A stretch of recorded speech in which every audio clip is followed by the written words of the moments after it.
सबसे पहले ये देखो 77% रिटर्न, 68% रिटर्न, 55% रिटर्न। आप लोगों ने इन स्क्रीनशॉट्स में देखा होगा कि मेरी जो SIP है, जो म्यूचुअल फंड है, वो कितना ज्यादा रिटर्न दे रही है। हम में से बहुत सारे लोग ना SIP करते हैं, बट SIP में उस लेवल का उनको रिटर्न नहीं मिल पाता, और फिर वो एट द एंड ये बोल देते हैं कि SIP का कोई मतलब नहीं है, SIP इतना हमें रिटर्न दे ही नहीं सकती जितना रियल एस्टेट या गोल्ड दे सकता है। तो बिल्कुल मैं यहाँ पे पार्शियली एग्री हूँ, बट यहाँ पे SIP के रिटर्न्स आपने मेरे स्क्रीनशॉट में देखे, सारे फंड्स मैंने आपको स्क्रीनशॉट दिखाए। ये मेरा खुद का पोर्टफोलियो है, कितना ज्यादा रिटर्न्स मिल रहे हैं। इस वीडियो में ऐसी एक कुछ आप हैक्स कह लो, चाहे एक डिसिप्लिन इन्वेस्टर कैसे इन्वेस्टमेंट करता है, या SIP में कौन कौन सी ऐसी जो गलतियां होती हैं जो जिनकी वजह से हम उस लेवल का रिटर्न नहीं मिल पाता। और साथ ही साथ मैं आपको ये भी बताऊंगा कि आप अपनी SIP का जो रिटर्न है वो कैसे मैक्सिमाइज कर सकते हो। अगर कोई फंड आपको अगर 20% की रिटर्न दे रहा है तो आप उसको 30%, 35% कैसे कर सकते हो। तो hi, I am Aman, working with the mutual fund company. जो भी चीजें मैं बताऊंगा आपको, बस वो चीजें अपनी इन्वेस्टमेंट जर्नी में, अपनी इन्वेस्टिंग जर्नी में इम्प्लीमेंट करनी है एज इट इज, जैसे मैं बताऊंगा। आपका रिटर्न आप 1 साल के बाद या 1.5 साल के बाद आप देखना आपका रिटर्न कितना ड्रास्टिकली इंप्रूव होगा, और आप खुद मुझे आके कमेंट सेक्शन में बता के जाओगे कि यार थैंक यू अमन। तो please make sure you watch this video till and. आपके फायदे के लिए वीडियो है, कोई इधर उधर की बातें ना करते, हम सीधे वीडियो में डीप डाइव करते हैं। SIP या जो उसको आप अपने रिटर्न्स को मैक्सिमाइज कैसे कर सकते हो, ज्यादा कैसे कर सकते हो, कुछ ऐसी चीजें बताने वाला हूँ मैं आप इस वीडियो में, जिससे कि आप उस चीज को इम्प्लीमेंट करके आपके जो SIP के रिटर्न्स उसको मैक्सिमाइज कर सकते हो, ज्यादा से ज्यादा कर सकते हो। उसका सबसे पहला आता है कि start early, as soon as you start your job. मैं ये चाहता हूँ कि आप लोग अपना जितना भी इन्वेस्टमेंट है आप स्टार्ट जल्दी करो। 23 साल की एज में आपने जॉब लग गए, आप 1 साल एंजॉय करो, पूरा खुल के खर्चा करो, कोई इशू नहीं है, कोई पैसा जोड़ने की जरूरत नहीं है।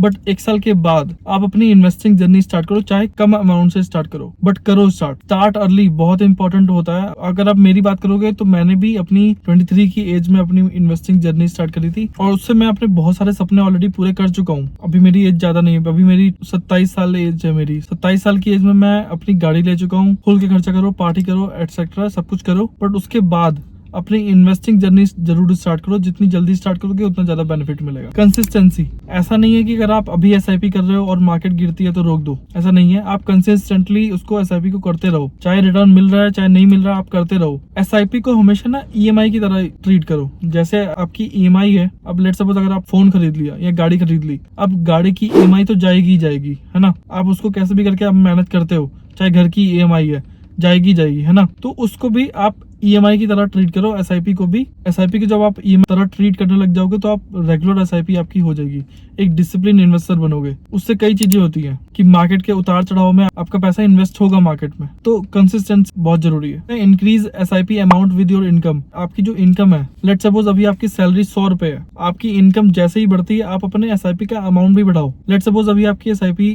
2000 रुपए की चल रही है और आपकी 30,000 रुपीज की सैलरी है, ठीक है। आने वाले टाइम में आपकी अगर 35,000 सैलरी हो जाती है तो आप अपना SIP का अमाउंट भी 2000 से 2500 रुपए कर दो, या 3000 रुपए कर दो, जो भी आपका बजट अलाउ करे। बट अपने इनकम के अकॉर्डिंग अपनी SIP का अमाउंट भी बढ़ाओ साथ साथ। Choose the right fund. अब सबकी रिस्क प्रोफाइल, सबकी एज अलग है। कोई अगर 40 से 45 साल का आदमी है, उसको अपना रिस्क कम रखना चाहिए, अब हाइब्रिड फंड चूज कर सकता है। अगर कोई यंग है जो अभी रिस्क ले सकता है, थोड़ा बहुत उस पर ज्यादा लायबिलिटीज नहीं है, उसकी फैमिली की रिस्पॉन्सिबिलिटी नहीं है ना, वो थोड़ा बहुत रिस्क ले सकता है, तो वो लार्ज कैप या मिड कैप, स्मॉल कैप में भी जा सकता है। तो अपने रिस्क प्रोफाइल के अकॉर्डिंग ही अपने SIP के फंड चूज करो। ऐसा नहीं कि कोई अगर SIP अपने स्मॉल कैप में चला रहा है तो मैं भी उसको देखा देखी स्मॉल कैप में SIP ऑन कर लेता हूँ, उसमें उसको ज्यादा रिटर्न मिल रहा है। आप अपनी रिस्क प्रोफाइल देखो, आप अपने अकॉर्डिंग चूज करो। ज्यादा इशू आ रहा है तो आप मुझे कमेंट कर सकते हो, आई कैन टेल यू कि आपकी एज के अकॉर्डिंग, आपके रिस्क प्रोफाइल के अकॉर्डिंग कौन सा फंड आप चूज कर सकते हो, कौन सी कैटेगरी चूज कर सकते हो। इक्विटी का पोर्शन कितना रखना है, सबसे अच्छा फॉर्मूला ये है कि 100 minus your age. Simply let's suppose अगर आप 30 साल के हो तो आपको अपने पोर्टफोलियो में 70% इक्विटी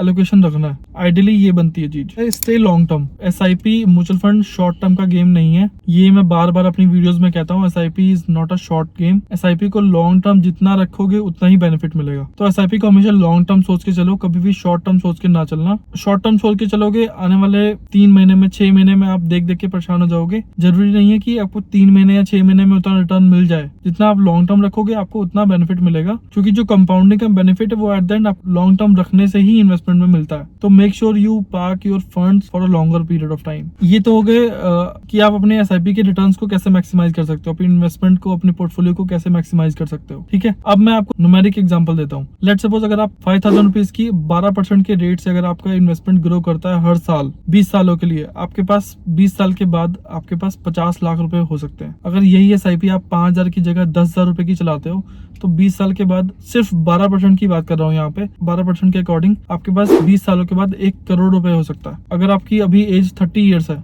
आज से ही अपनी एसआईपी स्टार्ट करते हो अगले 20 सालों के लिए, बाय द एज ऑफ 50 आपके पास पूरा 1 करोड़ का कॉर्पस होगा। और उसके बाद भी आपके पास 5-7 साल 10 साल की जो आपकी जॉब की एज है वो बची रहेगी। तो अब मैं वीडियो के लास्ट पार्ट में बात करता हूँ कि आपको कौन कौन सी गलतियां जो है वो अवॉइड करनी है। आपको म्यूचुअल फंड इन्वेस्टमेंट के टाइम पे, एसआईपी इन्वेस्टमेंट के टाइम पे कौन कौन सी ऐसी रैंडम गलतियां हैं जो हर म्यूचुअल फंड इन्वेस्टर करता ही करता है। ऐसी 3 गलतियां बताऊंगा। मोस्ट ऑफ द इन्वेस्टर्स ये 3 गलती अनजाने में कर देते हैं। तो सबसे पहले जो गलती है वो कि जैसे ही मार्केट गिरती है वो एसआईपी रोक देते हैं। एसआईपी मार्केट के गिरने पे, मैं हमेशा बोलता हूँ, मेरी हर वीडियो में ये चीज होगी, कभी भी एसआईपी मार्केट गिरने के टाइम पे अपनी एसआईपी रोकनी नहीं है बल्कि बढ़ा देनी है। अगर आप उस टाइम पे 5000 रुपए इन्वेस्टमेंट कर रहे हो, 5000 रुपए की आपकी एसआईपी जाती है, तो आप उस टाइम पे 10,000 रुपए डाल दो। उस टाइम मार्केट में आपको रिटर्न ना मिला तो मेरे कमेंट में आके आप गालियां निकाल के जाना, बट एक बार ये मेरी बात मान के देखो। जैसे ही मार्केट गिरती है, जैसे आपको पता लगता है कि मार्केट डाउन है, आप अपने एडवाइजर को कॉल करो या जैसे मर्जी, अगर आप खुद इन्वेस्टमेंट करते हो तो खुद ऐप खोल के अपना पैसा, जो भी सरप्लस मनी पड़ा आपके पास, आप इन्वेस्ट कर दो। जिस दिन मार्केट गिरी है आपको बेनिफिट मिलेगा लॉन्ग टर्म में डेफिनेटली। और दूसरी गलती तो सब लोग करते हैं, बहुत शॉर्ट पीरियड में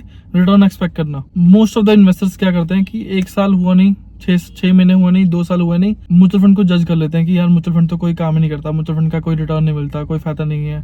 मैंने अगर यही पैसा अपना एफडी में लगाया होता या रियल एस्टेट में लगाया, इतना इन्वेस्टमेंट मिल जाती। कभी भी म्यूचुअल फंड अगर आप शॉर्ट टर्म के लिए कर रहे हो तो मेरे अकॉर्डिंग आपको नहीं करना चाहिए, मत करो आप एसआईपी। बट अगर कर रहे हो तो सीरियसली करो, लॉन्ग टर्म के लिए करो, 5 साल 10 साल टाइम फ्रेम के लिए करो। ऐसा नहीं है कि अगर आप 2 साल अपने किसी फंड में इन्वेस्टमेंट किया, आपने देखा 1 साल 6 महीने देखा ये तो रिटर्न ही नहीं दे रहा, कोई फायदा नहीं है। कभी भी किसी म्यूचुअल फंड को अगर जज करना है कि अपने बेंचमार्क को आउट परफॉर्म कर रहा है कि नहीं कर रहा, अगर पिछले 3 साल 5 साल के हिस्ट्री में वो अपने बेंचमार्क का आउट परफॉर्म नहीं कर रहा तो आपको फंड चेंज करने की जरूरत है। अगर वो परफॉर्म कर रहा है, आउट परफॉर्म कर रहा है, अपने बेंचमार्क को अल्फा जनरेट करके दे रहा है, तो आपको इन्वेस्टेड रहना है उसमें। बट उससे पहले अगर आप किसी म्यूचुअल फंड को जज कर रहे हो अपने 6 महीने के बेसिस पे या 1 साल के बेसिस पे, तो उसका कोई फायदा नहीं है। शॉर्ट टर्म पे सोचते हैं कि मुझे वो रिटर्न मिल जाए, कोई ऐसा पैसा डाला और निकाल लिया। Stock market is not like that. और ट्रेडिंग हो सकती है बट म्यूचुअल फंड तो बिल्कुल नहीं है ऐसा। तो make sure you have to invest in mutual fund for a long term. गलत फंड को चूज कर लेते हैं। अपनी रिस्क प्रोफाइल के अकॉर्डिंग आपको फंड चूज करना है हमेशा, अपनी लायबिलिटीज के अकॉर्डिंग, अपना रिस्क प्रोफाइल के अकॉर्डिंग, अपनी एज के अकॉर्डिंग। तो यार एसआईपी एक ऐसा टूल है, एक ऐसा इन्वेस्टमेंट टूल है जो आप अगर लॉन्गर टर्म के लिए अगर आप सही फंड चूज करते हो, अगर आप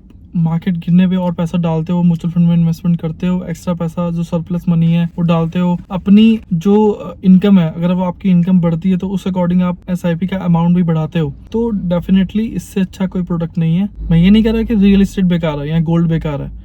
आप रियल एस्टेट भी करो, म्यूचुअल फंड भी करो, एफडी भी करो, मैं तो कहता हूँ एनपीएस भी करो। हर आपका जो, अगर आपके पास 100 रुपए है ना, तो आपके पास 100 रुपए में आप हर एसेट क्लास में आपकी इन्वेस्टमेंट होनी चाहिए। मेरा मानना ये है। अब मैं गोल्ड में भी इन्वेस्टमेंट करता हूँ, एसआईपी म्यूचुअल फंड में भी करता हूँ, रियल एस्टेट में भी करता हूँ बट थ्रू ईटीएफ, ठीक है, और एफडी भी करता हूँ, एनपीएस भी मेरा चल रहा है। सारे इन्वेस्टमेंट ऑप्शन आपको चूज करके करना चाहिए इन्वेस्टमेंट। तो सब में आप इन्वेस्टमेंट करो, उसका जो पोर्टफोलियो है उसको डाइवर्सिफाइड रखो हमेशा। गोल्ड भी रखो, एसआईपी भी रखो, एफडी भी रखो, एनपीएस भी रखो, सारा कुछ रखो। बट अगर एसआईपी कर रहे हो तो उसको लॉन्गर पीरियड ऑफ टाइम के लिए करो। लाइक दिस वीडियो और सब्सक्राइब टू द चैनल। मेरी ऐसी इन्फॉर्मेटिव वीडियो आती रहती है। Please make sure you hit the subscribe button also. Bye bye.